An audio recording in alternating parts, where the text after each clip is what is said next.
పూర్వకాలంలో ఒక రాజుగారు ఉండేవారు. ఆయనకు వేట అంటే అమితమైన ఆసక్తి. వేటకెళ్తే కొన్ని వారాల పాటు తిరిగి వచ్చేవారు కాదు.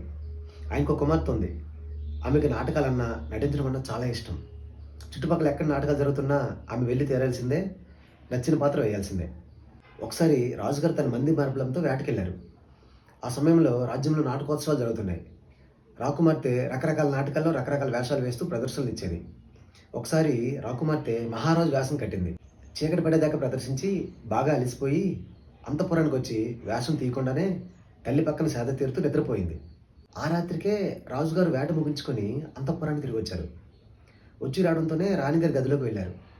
రాణిగారి పక్కన పురుష వేషంలో ఉన్న తన కుమార్తెను చూసి వేరే వ్యక్తిని పొరపాటు పడి క్రోధంతో బయటకు వచ్చి తలుపేశారు. విపరీతమైన కోపంతో మొహం నిండా చెమటలు పడ్డాయి. కళ్ళు ఎరిపెక్కాయి. పళ్ళు నురిమి పిడికిలు బిగించి ఈ రాణి ఇంత ద్రోహం చేస్తుందా అని కోపంతో రగిలిపోతూ పక్కనే వరలో ఉన్న కత్తి దూశారు. వెంటనే అంతఃపురాన్ని కాపలా కాస్తున్న భటులను పిలిచి, నేను లోపలికి వెళ్తున్నాను, బయటికి ఎవరు పారిపోకుండా గడియలు బిగించండి అని చెప్పారు. రాజుగారు కోపం చూసి భటులు వణికిపోయారు. ఏదో పెద్ద ప్రమాదం జరగబోతుందని భయపడ్డారు.